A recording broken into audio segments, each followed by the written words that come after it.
আমাৰ SITয়ে যেনেকৈ আমি অসমৰ ৰাইজক প্ৰতিশ্ৰুতি দিছিলোঁ যে জুবিন গাৰ্গক ন্যায় দিয়াৰ দায়িত্ব আমি গ্ৰহণ কৰিছোঁ, আজি সেই দায়িত্ব পালন কৰি গুৱাহাটীৰ আদালতত SITয়ে অভিলেখ সংখ্যক সময়ত চাৰ্জশ্বীট দাখিল কৰিছে। হত্যাৰ গোচৰত আমি কেইবাজনকো অভিযুক্ত কৰিছোঁ। মই ভাবোঁ যে এতিয়া আদালতে সুন্দৰভাৱে এই গোচৰৰ শুনানি কৰি দোষীক উপযুক্ত শাস্তি দিয়াৰ ব্যৱস্থা গ্ৰহণ কৰিব। আদালতৰ নিৰপেক্ষতা আৰু আদালতৰ কঠোৰ স্থিতি অপৰাধীৰ প্ৰতি এই কথা আমি সকলোৱে জানো আৰু মই ভাবোঁ যে ন্যায়ৰ প্ৰক্ৰিয়াক আমি সকলোৱে সন্মান জনাওঁ। আজি SITয়ে মাননীয় আদালতত চাৰ্জশ্বীট দাখিল কৰে। ইয়াতে একিউজসকলৰ নাম আৰু যিখিনি ধাৰাত চাৰ্জশ্বীট দিয়া হৈছে এইটো মই আপোনালোকক কৈ দিম। একিউজ সিদ্ধাৰ্থ শৰ্মা, তেওঁক BNSৰ ধাৰা 3 সাবসেকশন আছে, 3 সাবসেকশন 6, 3 সাবসেকশন 7, 3 সাবসেকশন 8, এইটো কমন ইন্টেনশন ইত্যাদি বুলি কোৱা হয়। আপোনালোকে ধাৰাবিলাক BNSত চাব পাৰিব। 61 ক্ৰিমিনেল কনস্পিৰেচি, 103 মাৰ্ডাৰ আৰু বিত্তীয় লেনদেনৰ খেলিমেলিৰ কাৰণে 316 subsection 5 criminal breach of trust, এইখিনি ধাৰা তেওঁৰ বিৰুদ্ধে চাৰ্জশ্বীট দিয়া হৈছে। দ্বিতীয়তে একিউজ শ্যামকানু মহন্ত, তেওঁক BNS 3 subsection 6, BNS 3 subsection 7, BNS 3 subsection 8, 61 subsection 2, 103, 308 subsection 2, 318 subsection 4 আৰু 238 ডিষ্ট্ৰাকশ্যন অফ এভিডেন্স, এইখিনি ধাৰাত তেওঁৰ বিৰুদ্ধে চাৰ্জশ্বীট দাখিল কৰা হৈছে। একিউজ শেখৰ জ্যোতি গোস্বামী, তেওঁৰ বিষয়ে BNS 3 সাবসেকশন 6, 3 সাবসেকশন 7, 3 সাবসেকশন 8, 61, 103 এইখিনি ধাৰা আৰু ইয়াৰ উপৰিও 316 সাবসেকশন 5, এইটো ক্ৰিমিনেল ব্ৰিচ অফ ট্ৰাষ্ট, বিত্তীয় লেনদেনৰ যি খেলি মেলি, সেই ধাৰাও লগোৱা হৈছে। অমৃত প্ৰভা মহন্ত, তেওঁৰ বিৰুদ্ধে section BNS 3 subsection 6, 3 subsection 7, 3 subsection 8, 61 subsection 2, 103 এইখিনি ধাৰাৰ উপৰিও 238 ডিষ্ট্ৰাকশ্যন অফ এভিডেন্স BNS এই ধাৰা লগোৱা হৈছে। সন্দীপন গড় একিউজ, তেওঁৰ বিৰুদ্ধে 105 BNS ধাৰা লগোৱা হৈছে। নন্দেশ্বৰ বৰা, তেওঁৰ বিৰুদ্ধে ধাৰা লগোৱা হৈছে 61, that is criminal conspiracy read with criminal breach of trust, that is 316 subsection 5 বিত্তীয় লেনদেনৰ খেলি মেলিৰ কাৰণে। ঠিক তেনেদৰে পৰেশ বৈশ্য, তেওঁৰ বিৰুদ্ধে ক্ৰিমিনেল কনস্পিৰেচি 61 সাবসেকশন 2 আৰু 316 subsection 5 criminal breach of trust, এওঁলোকৰ বিৰুদ্ধে এই দুজনৰ বিৰুদ্ধে এইখিনি ধাৰা প্ৰযোজ্য কৰা হৈছে।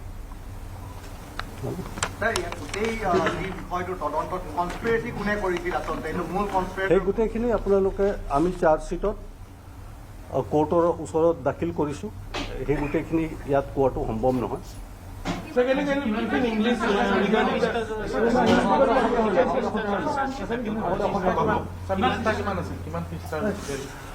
মেইন চাৰ্জশ্বীটটোত প্ৰায় 2,500 পৃষ্ঠা আছে আৰু তাৰ লগত যিখিনি ডকুমেণ্ট সংলগ্ন কৰা হৈছে, ডিজিটেল এভিডেন্স বা বিভিন্ন ধৰণৰ ডকুমেণ্ট, সেইখিনি গোটেইখিনি যোগ কৰি যদি চাওঁ তেতিয়াহ'লে 12,000তকৈ অধিক পৃষ্ঠা হ'ব। কেইবাগৰাকী বিষয় আছিল, মূল আয়োগৰাকী কোন আছিল গোটেই ঘটনাটো? আপোনালোকে জানে যে এইটো এটা SIT আছিল, স্পেচিয়েল ইনভেষ্টিগেশ্যন টিম। এটা টিমে তাত কেইবাজনো ইনভেষ্টিগেশ্যন অফিচাৰ আছিল গতিকে যেতিয়া SIT গঠন কৰা হয় এটা টীম থাকে টীম অফ ইনভেষ্টিগেটৰ্ছ তাৰ ছিংগাপুৰৰ পৰা বহু তথ্য আপোনালোকে লাভ কৰিছিল কি তথ্য লাভ কৰিছিল যিখিনি তথ্য লাভ কৰা হৈছে সেইখিনি আমি চাৰ্জশ্বিটত ইতিমধ্যে কোৰ্টৰ ওচৰত দাখিল কৰিছোঁ স্যাৰ আৰু এটা কেছ আছিল 19/2005 তাত কিমানখিনি আগবাঢ়িছে তেতিয়ালৈকে 19/2005টো এটা বেলেগ বিষয়ৰ ওপৰত ৰুজু কৰা হৈছিল সেইটো তদন্ত এতিয়া চলি আছে ছিংগাপুৰৰ ইয়ট পাৰ্টিত যিসকল আছিল সেইসকলৰ বিৰুদ্ধে মানে যিসকলৰ বিৰুদ্ধে চাৰ্জশ্বিট দাখিল কৰা হৈছে সেইটো মই ইতিমধ্যে আপোনালোকক ক'লোঁ ছাৰ ৰাজসাক্ষী কোন হোৱাৰ সম্ভাৱনা আছে ক'ব পাৰিব এতিয়া মই আপোনালোকক এইটোৱে ক'ম যে আমি চাৰ্জশ্বিট দাখিল কৰিছোঁ কোৰ্ট 270 পেজত তেওঁলোকে চাৰ্জশ্বিট দাখিল কৰিছে তাৰ ভিতৰত তেওঁলোকে ডকুমেণ্ট দিছে প্ৰায় 8,698 পেজৰ দিছে আৰু 375 নম্বৰত তেওঁলোকে হেৰি দিছে এই হেৰি দিছে বিভিন্ন ডকুমেণ্ট দিছে আৰু 2004খন 93 চনত তেওঁলোকে হেৰি কৰা হৈছে চাৰ্জশ্বিট দিছে বিভিন্নজনৰ বিভিন্ন ছেকশ্যন প্ৰয়াস কৰিছে সিদ্ধাৰ্থ শৰ্মা আৰু শ্যামকান্ত মহনে 103 মানে মাৰ্ডাৰ কেছৰ হেৰি দিয়া আছে বাকী কনস্পিৰেচি আছে 105 আছে 106 আছে 116 আছে এনেধৰণৰ বেলেগ বেলেগ ধৰণৰ আছে চিকিউৰিটি গাৰ্ড কেইজনৰ এগেইনষ্টে খালি 103টো নাই তেওঁলোকৰ অমিত প্ৰভাৰ মই কৈ দিছোঁ অমিত প্ৰভাৰ এগেইনষ্টে আছে বেলেগ ধৰণৰ 103 আছে 238 আছে 161 আছে ক্ৰাইম কনস্পিৰেচি আছে 105 আছে এমাউণ্টিং নট এমাউণ্টিং মাৰ্ডাৰ যেনেকৈ সেইটো আছে কালপেবল সমস্যা তেনেকুৱা এইবিলাক ছেকশ্যন দিয়া হৈছে বস্তুটো এই গোচৰত যদি এই ধাৰাত যদি গোচৰত যদি ৰুজু হয় তেতিয়া শাস্তি কেনেধৰণৰ হ'ব পাৰে বা কিছুমান আছে ছেকশ্যন 1 লাইফো আছে কিছুমান ডেথো আছে 103টো ধৰি লওক ডেথো হ'ব পাৰে লাইফো দিব পাৰে বা কমো দিব পাৰে সেইটো ডিপেণ্ড আপন আদালতৰ ওপৰত ডিপেণ্ড কৰিব অৰ্ডাৰ তেনেকৈ চিজৰ চাৰ্জ দিয়া আছে কগনিজেঞ্চ লৈছে অনাবল চিজেম কোৰ্টে কগনিজেঞ্চ তেওঁলোকে এপিয়েঞ্চৰ কাৰণে যে অহা 16 ডিচেম্বৰ তেওঁলোকে যিহেতু এপিয়েঞ্চৰ ডেট আছে সেইদিনা তেওঁলোকে তাতে এপিয়েঞ্চ বুলি এপিয়াৰ বুলি তেওঁলোকে ডাইৰেকশ্যন দিয়া হৈছে 395 উইটনেছ ফিজিকেল প্ৰডাকশ্যন নহ'ব এতিয়া তেওঁলোকে যিহেতু লাইফ হেৰিয়াৰ কথা চিকিউৰিটিৰ কথা আছে হেৰিয়ে হ'ব থ্ৰ' ভিচি যোগেদি হ'ব এতিয়া তেওঁলোকৰ যিহেতু অধিবক্তাৰ প্ৰসংগটো আহি পৰিছে কোৰ্টে অৰ্ডাৰ দিছিলে এতিয়া অধিবক্তাই তেওঁলোকে হেৰি পাইছেনে মানে অধিবক্তা মই আগতেও কৈছোঁ এতিয়ালৈকে তেওঁলোকে বিচৰা নাই বিচাৰিছে যদিও আমি নাজানো কিন্তু আমাৰ কোৰ্টে যি অৰ্ডাৰ দি থৈ দিয়া আছে কোনো LADC বা কোনো ডিফেন্স কাউন্সিলে এতিয়ালৈকে এপিয়াৰ হোৱা নাই কিন্তু পৰহিদিনাখন শ্যামকান্ত মহন্ত মিছেছ আমাৰ বাৰলৈ গৈছে যিটো মই বাৰৰ প্ৰেচিডেণ্টৰ কাৰণে গৈছিলে আমি ক'লোঁ যে এতিয়ালৈকে আমি সিদ্ধান্ত গ্ৰহণ কৰিব নোৱাৰোঁ যে আমি কোনো এডভোকেটক আমি কোনোবাই যদি পাৰ্চনেলি কিবা কৰে ক'ব নোৱাৰোঁ কিন্তু এছ'চিয়েশ্যন আমি কেতিয়াও আমি এডভোকেট নিয়োগ কৰিবৰ কাৰণে আমি ক'ব নোৱাৰোঁ বস্তুটো আমি তেনেকুৱা আমি সিদ্ধান্ত লোৱা নাই পৰহিদিনা তেওঁ আহিছে মিছেছ আহিছে আমি এতিয়ালৈকে সিদ্ধান্ত লোৱা নাই আমি কি কৰোঁ সেইটো পিছত চিন্তা কৰিম বস্তু মই এতিয়া ওপৰৰ পৰা চাই যিটো দেখালোঁ SIT বৰ সুন্দৰকৈ তেওঁলোকে ইনভেষ্টিগেশ্যন কৰিছে মই বহুতবিলাক কেছ দেখা পাইছোঁ আগৰ SIT বেলেগ কেছো আছে বা CID বহুত কেছ আছে BIO বহুত কেছ আছে কিন্তু এইখন যিখন চাৰ্জশ্বিট দাখিল কৰিছে সুন্দৰভাৱে তেওঁলোকে দাখিল কৰিছে ইয়াত খুটি কোনো দেখা পাইছে কোনো ধৰণৰ খুটি নাই তেওঁলোকে ৰখা নাই কোনো এনে খুটি নকৰাকৈ তেওঁলোকে চাৰ্জশ্বিট দাখিল কৰিছে মই প্ৰচিকিউশ্যনৰ কাৰণে সুন্দৰ হ'ব এইটো এষ্টাব্লিছ কৰিবৰ কাৰণে ভৱিষ্যতে নোযোৱা বুলি এটা অভিযোগ আহিছে সেই বস্তুটো চাৰ্জশ্বিটতো উল্লেখ তেনেকৈ আমি পিছত ট্ৰায়েলত ওলাব ছিংগাপুৰলৈ নোযোৱাকৈ 3জন মানুহ গৈছিলে DIG আমি ADGP গৈছিলে আৰু 2জন ডাঙৰ অফিচাৰ গৈছিলে সেইবিলাক বস্তু সেইবিলাক ইয়াত চাৰ্জশ্বিটত সোমাইছে সেইবিলাক আমি চাব লাগিব এতিয়া আমি 12টা ভলিউম 12,000 পেজত চোৱালৈ উইদিন হাফ এন আৱাৰ সম্ভৱ নহয় ফাৰ্ষ্টকে এতিয়ালৈকে গভৰ্ণমেণ্টে ৰিকুৱেষ্ট কৰিছিলে আমি নাজানো এতিয়ালৈকে আমি পোৱা নাই গভৰ্ণমেণ্টে ৰিকুৱেষ্ট কৰিব লাগিব অনাবল কোৰ্টক যে তেওঁলোকে ফাৰ্ষ্ট টেকত আদালত জুৰিছে তেতিয়াহ'লে অনাবল হাইকোৰ্টে ডাইৰেকশ্যন দিব যে ফাৰ্ষ্ট টেক আদালত কাক কেনেকৈ গঠন কৰে অনাবল কোৰ্টে ডাইৰেকশ্যন দিব হাইকোৰ্টে ডাইৰেকশ্যন দিব সেইমতে হ'ব কাম যদি ফাৰ্ষ্ট টেক বিচাৰে তেওঁলোকে আপুনি ৰাখিছে আপুনি যদি তেওঁলোকে মেটেৰিয়েলছ পায় আপুনি ৰাখিছে যদি পায় তেওঁলোকে কৈছে যদি চাৰ্জশ্বিট দাখিল কৰিছে তেওঁলোকে ইনভেষ্টিগেশ্যনৰ এটা পাৰ্ট অপূৰ্ণ ৰাখিছে কাৰণ কি অপূৰ্ণ এইকাৰণে ৰাখিছে তেওঁলোকে ভৱিষ্যতে আৰু কিবা এটা মেটেৰিয়েলছ আহিব পাৰে সেই মেটেৰিয়েলবোৰ আহিবৰ কাৰণে তেওঁলোকে অপূৰ্ণ ৰাখি পিনি যদি থাকে তেওঁলোকে পাৰ্ট চাইছে তেওঁলোকে দিব পাৰে যিহেতু প্ৰভিজন CRPC বা BNN আছে সেইমতে তেওঁলোকে দিব ৰাইটটো থাকিব এইটো প্ৰভিজন আছে প্ৰভিজন চাৰ্জশ্বিটত কি আছে সবিশেষ আমি জানিব পৰা নাই কিন্তু এটা বাক্য আমি খবৰ পাইছোঁ যে অধিবক্তা এগৰাকীয়ে কৈছে যে সুৰুঙা থাকিব পাৰে আৰু সেইকাৰণে আমি কৈছিলোঁ CBIক দিব লাগে বুলি সুপ্ৰিম কোৰ্ট মনিটৰ্ড CBI এনকুৱাৰী আমি বিচৰাৰ কাৰণটো এইটো অৱশ্যে আমি চাৰ্জশ্বিটখন পূৰা চাব পোৱা নাই আৰু চাৰ্জশ্বিটৰ পিছত এতিয়া আৰু কিছুমান নিউজ আহিছে যে পৰৱৰ্তী দিনসমূহত BNSৰ 103 লগাইছে, হত্যাৰ কাৰণে সকলোকে অভিযুক্ত কৰিছে আৰু তেওঁলোকৰ যিসকল পৰিয়াল আছে তেওঁলোকে এতিয়া অধিবক্তা বিচাৰিছে। ইয়াৰ লগত কাৰিকৰীগত কিছুমান কথা আমি কৈছিলোঁ যে SIT নবনোৱাৰ আগত আটাইতকৈ যিগৰাকী ৰেছপনচিবল মানুহ, সাংবিধানিক যিগৰাকী মুৰব্বী বুলি কয়, তেওঁ হত্যা হোৱা বুলি কৈছিলে। চাৰ্জশ্বিটখন মানে যেতিয়ালৈকে কমপ্লিট হোৱা নাছিলে, যিখন ছাবমিট কৰা হোৱা নাছিলে কোৰ্টৰ আগত, তাৰ আগতো বাৰে বাৰে দৃঢ়তাৰে হত্যা হোৱা বুলি কৈছে। এইবোৰৰ এডভাৰ্ছ নেগেটিভ যিটো ইম্পেক্ট লিগেলি ন্যায় প্ৰক্ৰিয়াটোত, ন্যায় ব্যৱস্থাটোত হয়তো পৰিবও পাৰে। সেইকাৰণে কৈছিলোঁ যে এই কথা বতৰাবোৰে অভিযুক্তসকলক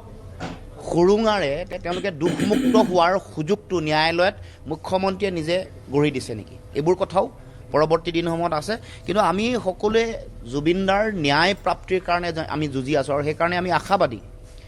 আজি কেৱল মাত্ৰ অধিবক্তা ইয়াত CBI এনকুৱাৰীৰ প্ৰয়োজনীয়তা আছিলে আৰু supreme court monitor CBI enquiry charge sheet দিছে। মই সেইখনক জুবিনদাৰ মৃত্যুৰ চাৰ্জশ্বিট বুলিয়ে গণ্য কৰা নাই। আজিলৈকে পৃথিৱীত মই যিমান চাৰ্জশ্বিট দেখিলোঁ, এইখনেই প্ৰথম চাৰ্জশ্বিট যিখন চাৰ্জশ্বিটত IO বা তদন্তকাৰী বিষয়া বা CIO বা মুখ্য তদন্তকাৰী বিষয়া ঘটনা সংঘটিত হোৱা স্থানলৈ নোযোৱাকৈ দিয়া প্ৰথমখন পৃথিৱীৰ চাৰ্জশ্বিট। ইয়াত ৭,০০০ পৃষ্ঠাৰ যে আপোনাৰ কাগজ দিছে বুলি কৈছে, ৭,০০০ পৃষ্ঠা আৰু কিমান পৃষ্ঠা কিমান ডকুমেণ্ট দিছে বুলি ক'লে, ৩,০০০ নে কিমান, ৩৫০০ নে কিমান ডকুমেণ্ট দিলে বুলি ক'লে, ৩৫০০ ডকুমেণ্ট বুলি ক'লে। এইচব একো ডকুমেণ্ট একো নহয়। মই একদম ক্লিয়াৰলি আপোনালোকক কৈছোঁ যে যি তদন্ত প্লেচ অফ অকাৰেঞ্চ বা য'ত ঘটিছে তালৈ নোযোৱাকৈ কৰা তদন্ত, সেই তদন্তই পৃথিৱীৰ কোনো কেছতে কেতিয়াও কোনো মানুহক ন্যায় দিব নোৱাৰে। জুবিনদাৰ মৃত্যু ঘটিছে ছিংগাপুৰত, তদন্ত কৰিছে দিছপুৰত। জুবিনদা যিখন সাগৰৰ পানীত ডুবি ঢুকালে, সেই সাগৰৰ পানীটোপাও চাবলৈ যোৱা নাই এতিয়ালৈকে CIA যে তেনেকুৱা চাৰ্জশ্বিট মই 1 ছেকেণ্ডত ডাষ্টবিনলৈ দলিয়াই পেলাম। মই বাৰম্বাৰ কৈ আছিলোঁ যে ঠিক আছে, ফাৰ্ষ্ট পেজৰ চাৰ্জশ্বিট এখন দি দিয়া। ইয়াত তোমালোকে মটিভৰ ওপৰত চাৰ্জশ্বিটখন দি আছা যে কিয় হত্যাকাণ্ড হ'ল বুলি আগতে তোমালোকে নিজে ঠিক কৰি ল'লা যে হত্যাকাণ্ড হৈছে বুলি আমি দি দিম, আৰু কিয় হত্যাকাণ্ড হ'ল বুলি তোমালোকে পইচাৰ কেলেংকাৰী এটা বনাই ধুনীয়াকৈ তোমালোকে ঠিক আছে পইচাৰ কেলেংকাৰী হ'ব পাৰে তেনেকুৱা এটা তোমালোকে ডকুমেণ্ট বনাই ইয়াত দি দিছা। মোৰ সেইটোলৈকেও আপত্তি নাই যে যে কি কাৰণে হত্যাকাণ্ড হ'ল তাৰ মটিভটোৰ ওপৰত এখন চাৰ্জশ্বিট দিয়ক, কিন্তু হত্যাকাণ্ডটো কেনেকৈ সংঘটিত হ'ল, কোনে মাৰিলে, তাৰ কি পৰিস্থিতি, তাৰ ওপৰত যদি ষ্টেটমেণ্ট নাথাকে, তাৰ ওপৰত যদি এভিডেন্স তথ্য নাথাকে আৰু তাৰ ওপৰত যদি ডকুমেণ্ট নাথাকে, দলিল, তেতিয়াহ'লে সেই তদন্ত এটা শূন্য তদন্ত, শূন্যত গদা ঘূৰোৱা এটা তদন্তৰ বাহিৰে আন একো নহয়। একবাৰৰ কাৰণেও তেওঁলোকে প্লেচ অফ অকাৰেঞ্চ বা য'ত ঘটনা ঘটিছে তাত গৈ তদন্ত কৰিবৰ কাৰণে কোনো ব্যৱস্থা নল'লে। ইমান আমাৰ পঢ়াতে তাৰমানে 1 বছৰ লাগি যাব, বস্তুটো বুজিবলৈও সময় লাগিব তাৰমানে। গতিকে এই আচলতে এই চাৰ্জশ্বিটৰ ভিতৰত আছে কি, আমি প্ৰথমতে সেইটোৱে চাব লাগিব। যদি চাৰ্জশ্বিটত যদি একোৱে নাই তেতিয়াহ'লে আৰু কি আৰু খালাচ একোতে ল'ব। আৰু চাৰ্জশ্বিটত কিবা এটা থাকে যে হয় এই মানুহজন মাৰিছে, কোনে মাৰিছে আপুনি ক'ব নেকি, মই ক'ম নেকি, মইতো দেখা নাই, মইতো জুবিনৰ লগত যোৱা নাই, হয়নে নহয়। আৰু যোৱা মানুহকেইটাই কি কৈছে, তাতে আই উইটনেছ কোনে আছে, যদি আই উইটনেছ নাথাকে বা জুবিনৰ যিটো কি কয় এইটো লেবৰেটৰীত কি আছে, লেবৰেটৰী টেকনিক আমাৰ যিটো ফৰেনচিক যিটো লেবৰেটৰী, ফৰেনচিকত কি আছে, হয়তো মাৰিছে, মাৰিছে কোনে মাৰিলে। চাৰ্জশ্বিটটো দীঘলীয়া হৈছে, ইমান ডাঙৰ চাৰ্জশ্বিট, মানুহৰ দেহক মানুহৰ চাৰ্জশ্বিটত 2-3টা পেজ হ'লে বা 4-5টা পেজ হ'লে যথেষ্ট। ইমান ডাঙৰ চাৰ্জশ্বিটতো দৰকাৰ নাথাকে, কাৰণ ন্যায়ালয়ৰ কাৰণে কাম কৰে টাইম লাগিব। আৰু ইয়াতে এটা এডভান্টেজ পালে, ইমান দিন হয়তো উকিল নাছিলে বা হয়তো প্ৰাইভেট উকিলে কোনো এপইণ্টমেণ্ট দিলেও বা ইচ্ছা মানে হেৰি কৰা নাছিলে, কিন্তু আল্টিমেটলি এতিয়া গভৰ্ণমেণ্ট উকিল পাই যাব, কথাটো ইমানেই আৰু। আৰু ৰিলিজটো কমপ্লিটলি আপোনাৰ অন দি বেচিছ অফ চাৰ্জশ্বিটৰ ওপৰত পাব। চাৰ্জশ্বিটৰ ভিতৰত কি আছে, কি দিছে ইয়াতে, যদি হত্যা কৰিছে বুলিতো ক'লে নহ'ব। চাৰ্জশ্বিট যদি নাথাকে, একো নাথাকে, মছলা নাথাকিলে আপোনাৰ তৰকাৰী কেনেকৈ ভাল লাগিব? হয়, হত্যাকাণ্ড মুখেৰে আপুনি যিমানেই চিঞৰি নাথাকক, আমি যিমানেই চিঞৰি আছোঁ, আমি ৰাইজেতো চিঞৰি আছোঁ যে হত্যাকে ধৰিব লাগে, আমি